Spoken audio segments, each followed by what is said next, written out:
L'indice le plus, je dirais, probant du fait que cette guerre de succession a commencé, eh bien, c'est la décision de Yuli Edelstein, ancien ministre de la Santé, numéro 2 du Likoud, qui a déclaré la semaine dernière qu'il avait décidé de se présenter contre Binyamin Netanyahou aux prochaines primaires du Likoud.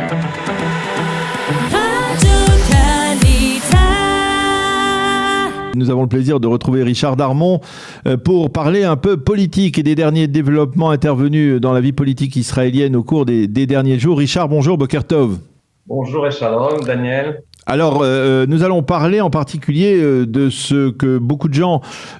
attendent peut-être ou se disent qu'elle risque de se produire. Il s'agit de cette fameuse guerre de succession au sein du Likoud. Pour l'instant, on a le sentiment que, on va dire l'ensemble des députés Likoud, de la direction du Likoud se tient solidement derrière Binyamin Netanyahou, mais en coulisses, c'est peut-être un peu différent, n'est-ce pas ?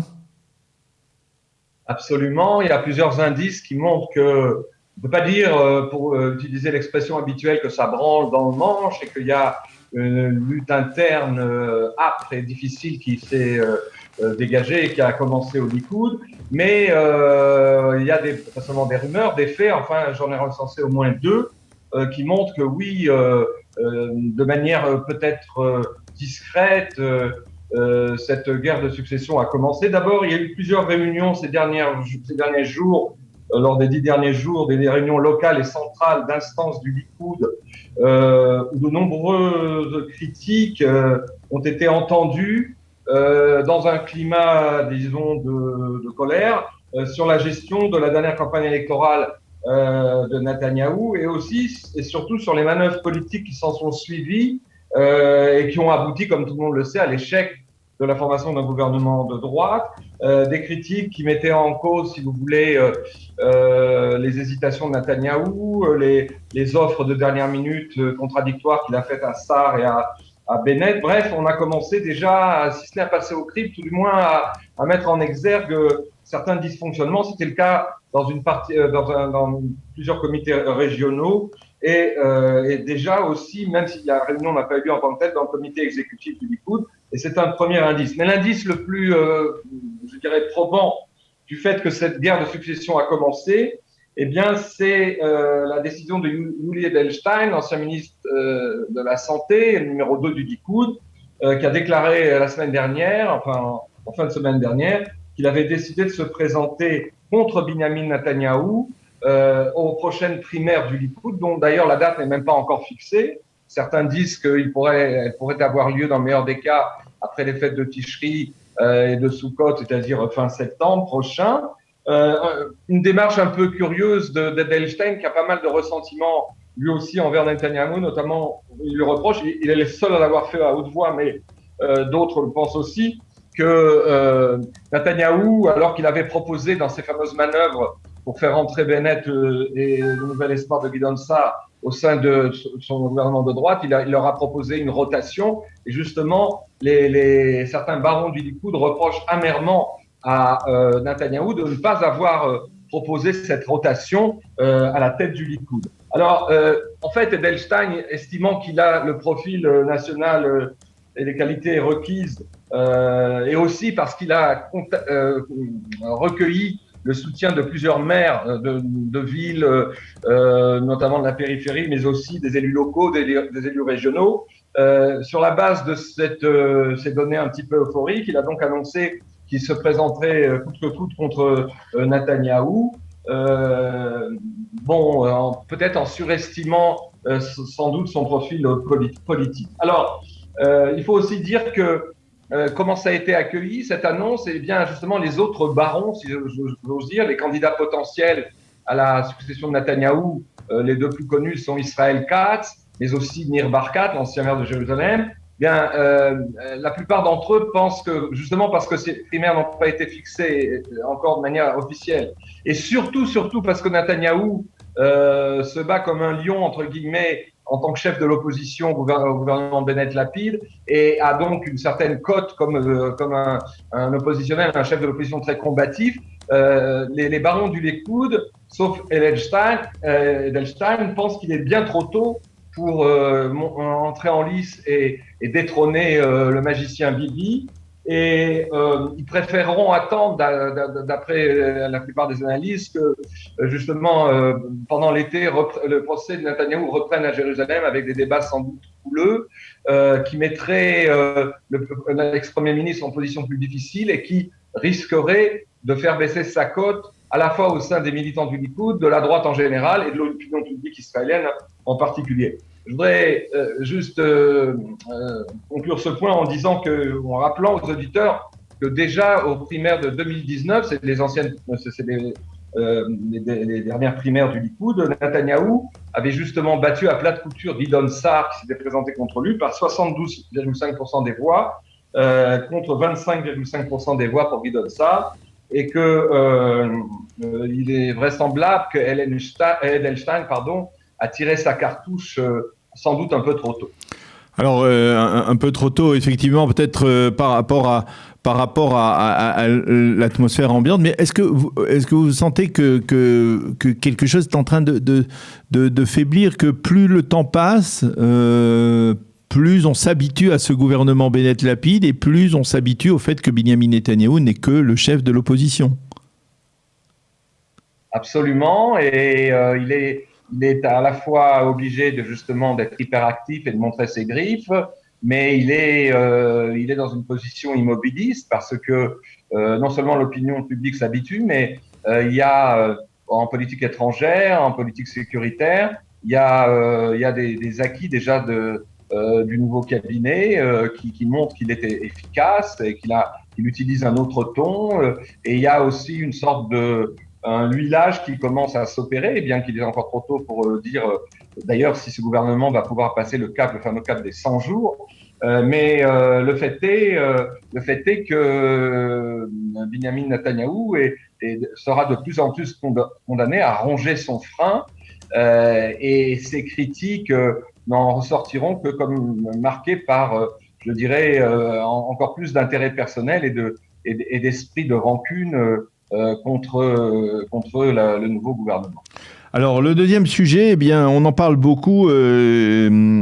bien entendu, ces derniers temps de la liste Raham. Ce matin, on lisait dans les quotidiens israéliens que le parti Raham a même pris l'initiative de relancer le processus de paix, en tout cas de vouloir relancer le processus de paix. Mais on parle beaucoup moins de la liste arabe unifiée, c'est-à-dire de ces trois formations qui sont dirigées par Ayman Oudeh. Quelle est leur position aujourd'hui? Quelle est la position de ces trois partis qui restent dans cette liste arabe unifiée et qui ont été mis, on va dire, un peu de côté, presque naturellement, par la démarche assez audacieuse de Raham et de Mansour Abbas? Tout à fait, Daniel. Alors que c'était la liste arabe unie qui tenait le haut du pavé, si j'ose dire, dans le secteur, dans l'expression politique des Arabes israéliens, eh bien, tout d'un coup, ce rôle a été sapé et par la démarche de Raham, et on a enregistré là aussi, c'est intéressant de noter, des critiques et des doléances, non seulement de la part de plusieurs personnalités de chacun des trois partis formant encore cette liste unifiée, mais aussi, si vous voulez, on a enregistré des protestations plus fortes et manifestes au sein de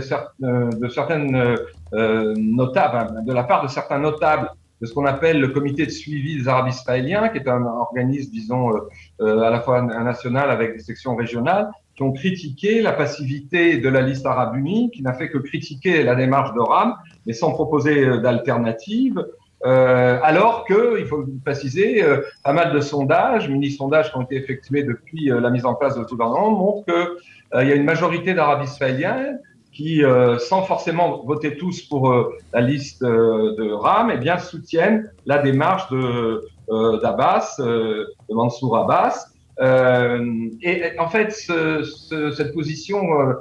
qui me fait dire que oui, la liste arabe unie est à la croisée des chemins, eh bien, elle est due non seulement effectivement à la démarche de Raham, mais le fait que pendant de nombreuses années, le leadership parlementaire, notamment le leadership politique qui était censé représenter les Arabes israéliens, a hurlé avec le loup contre les institutions israéliennes, en prenant ouvertement parti pour la cause palestinienne et en affichant des positions quelquefois ambiguës de double allégeance ou pour certains diraient de cinquième colonne à l'intérieur des institutions israéliennes alors qu'il siégeait à la Knesset. Et voilà que cette position, si vous voulez, très critique vis-à-vis du sionisme et de l'État juif dans sa définition, eh bien, tout d'un coup a été doublée, on ne sait pas si c'est sur leur droite ou sur leur gauche, par Ram, qui en fait a fait la démarche unique au plan historique. C'est la première fois qu'effectivement, vous le signaliez, qu'un parti arabe israélien, depuis 1948, fait partie officiellement d'une coalition. Et donc, les dirigeants traditionnels de ces partis, dont Ahmed Tibi et d'autres encore, ont été pris de court par cette démarche et ils balbutient des critiques qui ne tiennent pas la route parce que, quoi qu'il en soit, même si toutes les doléances de Ram n'ont pas été satisfaites, il y a quand même des acquis déjà, y compris de leur part, qui ont été emmagasinés au niveau du financement de certaines opérations d'infrastructure, mais surtout du comité qui s'est mis en place à la demande de Bennett pour lutter contre la violence dans la société arabe israélienne. Et il y a donc des acquis qui montrent que là encore, on a avancé sans la liste arabe unie. Et je crois qu'on n'est qu'au début de cette crise interne et il est peut-être prévisible que comme il y a justement des personnalités dans chacun de ces trois partis qui critiquent la passivité de la liste, il est peut-être envisageable qu'elle éclate et qu'il y ait des recompositions parmi les Arabes israéliens. Je dois enfin préciser, c'est un indice intéressant, que cette démarche unique de Ram, de Mansour Abbas, est d'autant plus originale qu'elle a même été soutenue, une fois n'est pas coutume, par des organisations de gauche et d'extrême gauche américaines, dont certains membres de J Street qui ont noté qu'il est paradoxal et regrettable que la liste arabe unie critique cette démarche historique positive, selon eux, de Ram, et même aussi par le nouveau Fonds israélien, qui est un organisme de collecte de fonds pour les ONG pro-palestiniennes, qui a trouvé la démarche positive, ce qui est quand même un indice lui aussi original. Alors, on va parler enfin pour clôturer notre discussion des mesures prises par les nouveaux ministres. Ayelet Shaked, ministre de l'Intérieur, Gideon Sa'ar, ministre de la Justice. Quelles sont les premières décisions qu'ils ont prises et qui vous ont marqué ? Eh bien, écoutez, Ayelet Shaked, la numéro 2 de Yamina, a pris une position très intéressante il y a quelques jours lorsqu'elle a exprimé publiquement son refus, pour le moment, mais c'était un refus très nettement argumenté, de reconnaître les fameux mariages en ligne, les mariages laïques en ligne déjà contractés d'ailleurs sur Internet par nombre d'Israéliens sur le site UTA, le site américain UTA, qui a donc il y a quelques mois, pendant la crise du corona, prétextant qu'il était compliqué de se marier religieusement, etc., en fait a voulu ouvrir une brèche dans la législation israélienne en permettant à des couples de se marier online, donc sur Internet, et des mariages qui ont pris effet, mais que Ayelet Shaked, en tant que ministre de l'Intérieur et assurant une certaine continuité dans la position israélienne officielle, a refusé de reconnaître en disant que c'était pas de cette manière qu'il fallait poser le débat des mariages et de la législation du mariage en Israël. Et c'est quand même une position qui a surpris certains dans le souffle, disons, de renouveau et de changement que cette coalition essaye de propager. On aurait pu penser qu'au contraire, elle aurait pu ouvrir cette porte. Et bien non, elle a maintenu ferme en disant que par rapport à la rabbanout, par rapport au grand rabbinat israélien, etc., c'était pas comme ça qu'il fallait faire. Il fallait sans doute poser des problèmes sur le fond, mais pas par la bande. Et c'est pourquoi elle a refusé de reconnaître ces mariages, jusqu'à beaucoup contrarier ceux qui les ont contractés et aussi ceux qui ont promu ce contournement du rabbinat israélien. Alors il y a un autre ministre important, le ministre de la Justice, Gideon Sa'ar. Lui n'a pas encore mis en place de décision précise, mais plusieurs analyses et plusieurs déclarations de sa part lors de différents colloques juridiques de la semaine dernière ont montré qu'il avait comme intention de proposer une très grande réforme à la Knesset, notamment pour aider les juges des tribunaux et aussi ceux de la Cour suprême à éventuellement invalider des décisions prises par la police lors des enquêtes de police, car on se souvient dans bon nombre de cas que des enquêtes très hâtives avec des témoins douteux ou du moins des témoins qui avaient leur propre intérêt ont été menées, qui ont abouti à des inculpations non fondées. Il y a des dizaines de cas lors des dernières années qui ont mis en position difficile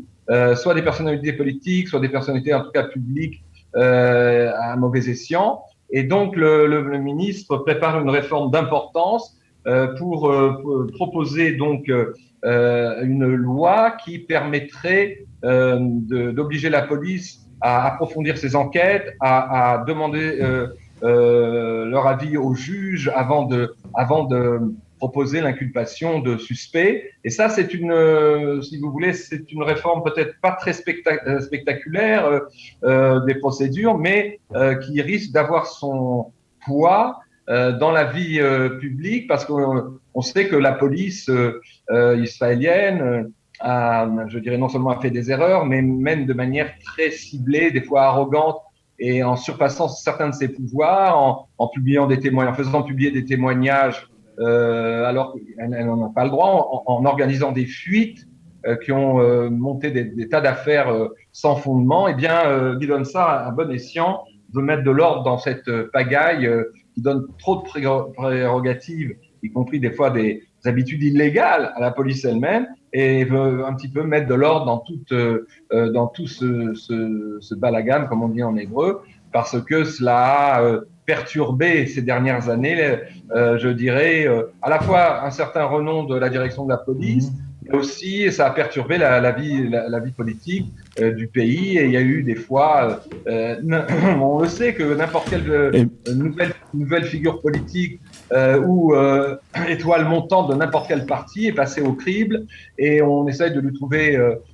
disons, des poux dans les cheveux, alors que des fois ça n'est pas fondé. Je trouve il est bon que Gideon Sa'ar ait voulu s'attaquer à ce problème. Eh bien, Richard, merci beaucoup pour l'ensemble de ces analyses sur les derniers développements politiques. On se retrouve bien entendu avec vous dès demain pour votre émission Israël au cœur du Moyen-Orient, et la semaine prochaine pour notre analyse politique. Merci d'avoir été avec nous. Bonne journée, à bientôt. Bonne journée, shalom.